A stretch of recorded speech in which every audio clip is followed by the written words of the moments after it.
मेरे YouTube channel ममता कहानी hub में आप सबका स्वागत है। आप सबको ऋषि पंचमी की हार्दिक शुभकामनाएं। आज इस वीडियो में हम ऋषि पंचमी पूजा मुहूर्त, महत्व और पूजा विधि के बारे में जानेंगे। वीडियो की शुरुआत करने से पहले चैनल को सब्सक्राइब नहीं किया है तो चैनल को सब्सक्राइब करना ना भूलें। पापों से मुक्ति के लिए श्रेष्ठ है ऋषि पंचमी व्रत। जाने पूजा विधि, शुभ मुहूर्त और महत्व। गणेश चतुर्थी के अगले दिन हरतालिका तीज व्रत के दूसरे दिन ऋषि पंचमी का व्रत रखा जाता है। यह व्रत महिलाओं के लिए बेहद खास माना जाता है। मान्यता है कि इस दिन व्रत रखने वाली महिलाओं को मनचाहे फल की प्राप्ति होती है। सनातन धर्म में ऋषि पंचमी व्रत का विशेष महत्व है। पंचमी व्रत व्यक्ति को पाप कर्मों से मुक्ति दिलाता है। ऋषि पंचमी व्रत मुख्य रूप से महिलाएं रखती है। भारत में कई जगहों पर ऋषि पंचमी को भाई पंचमी के नाम से भी जाना जाता है। इस व्रत में सप्त ऋषियों की पूजा की जाती है। धार्मिक शास्त्रों के अनुसार जो महिलाएं इस व्रत को रखकर पूजा करती है उन्हें अटल सौभाग्य की प्राप्ति होती है। इसके साथ ही जाने अनजाने में हुए पाप नष्ट हो जाते हैं। ऋषि पंचमी का दिन देवी देवता नहीं बल्कि 7 ऋषियों को समर्पित होता है। भाद्रपद मास के शुक्ल पक्ष की पंचमी तिथि को ऋषि पंचमी के नाम से जाना जाता है। ऋषि पंचमी व्रत 20 सितंबर 2023 बुधवार को मनाई जाएगी।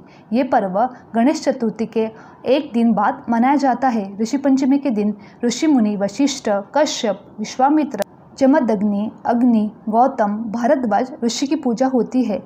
इस साल भाद्रपद मास के शुक्ल पक्ष की पंचमी तिथि 19 सितंबर 2023 मंगलवार को दोपहर 1:43 पर शुरू होगी और 20 सितंबर 2023 को दोपहर 2:16 पर इसका समापन होगा। सप्त ऋषियों का पूजा करने का शुभ समय बुधवार को सुबह 11:01 से दोपहर 1:28 तक रहेगा। पूजा करने की अवधि 2 घंटे 27 मिनट तक रहेगी। महिलाओं के लिए क्यों खास होता है ऋषि पंचमी व्रत? धार्मिक मान्यता के अनुसार महिलाओं को रजस्वला में धार्मिक कार्य, घर के कार्य करने की मनाही होती है। इस दौरान अगर गलती से पूजा पाठ की सामग्री को स्पर्श कर लिया या फिर से ऐसे धर्म कर्म में, काम काजों में अनजाने में कोई गलती हो जाए तो इस व्रत के अभाव से स्त्रियों को दोष मुक्ति हो जाती है। यह व्रत मासिक धर्म में हुई गलतियों के लिए प्रायश्चित के रूप में किया जाता है।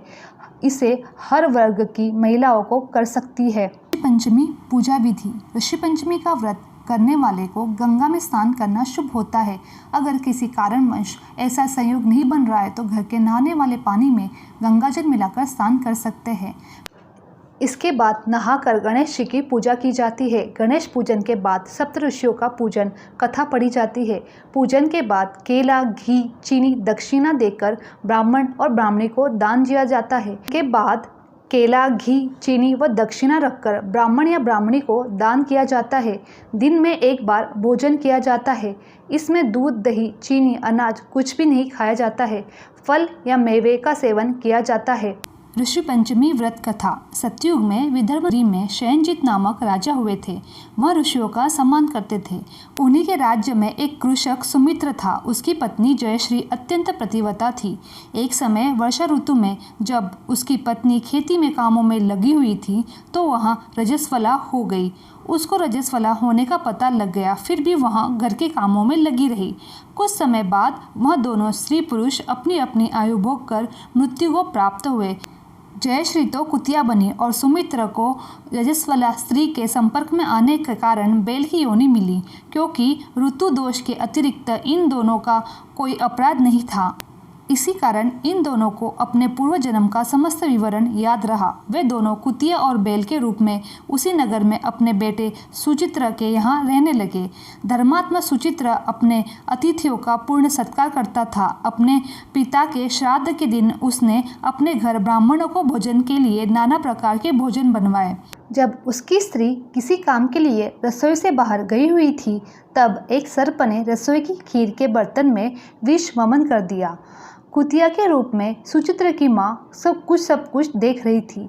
पुत्र की बहू आने पर उसने पुत्र को ब्रह्म हत्या के पापों से बचाने के लिए उस बर्तन में मुँह डाल दिया। सुचित्रा की पत्नी चंद्रवती से कुतिया का यह कृत्य देखा न गया और उसने चूल्हे में से जलती लकड़ी निकालकर कुतिया को मारी। बेचारी कुतिया मार खाकर इधर उधर भागने लगी। चौकों में जो जूठन आदि बची रहती थी वह सब सुचित्रा की बहू उस कुतिया को डाल देती थी, लेकिन क्रोध के कारण उसने वह भी बाहर फिकवा दी। सब खाने का सामान फिकवा कर बर्तन साफ करके दोबारा खाना बनाकर ब्राह्मणों को खिलाया। रात्रि के समय भूख से व्याकुल होकर वह कुतिया बैल के रूप में रहे वाले अपने पूर्व पति के पास आकर बोली, है स्वामी, आज तो भूख से मरी जा रही हूँ। वैसे तो मेरा पुत्र मुझे रोज खाना देता है, लेकिन आज मुझे कुछ नहीं मिला। सांप के विष वाले खीर के बर्तन को अनेक ब्रह्म हत्या के भय से छूकर उनके न खाने योग्य कर दिया था। इसी कारण उसकी बहू ने मुझे मारा और खाने को कुछ नहीं दिया। तब वह बैल बोला, हे भद्रे, तेरे पापों के कारण मैं भी इस योनि में आ पड़ा हूँ और आज बोझा धोते धोते मेरी कमर टूट गई है।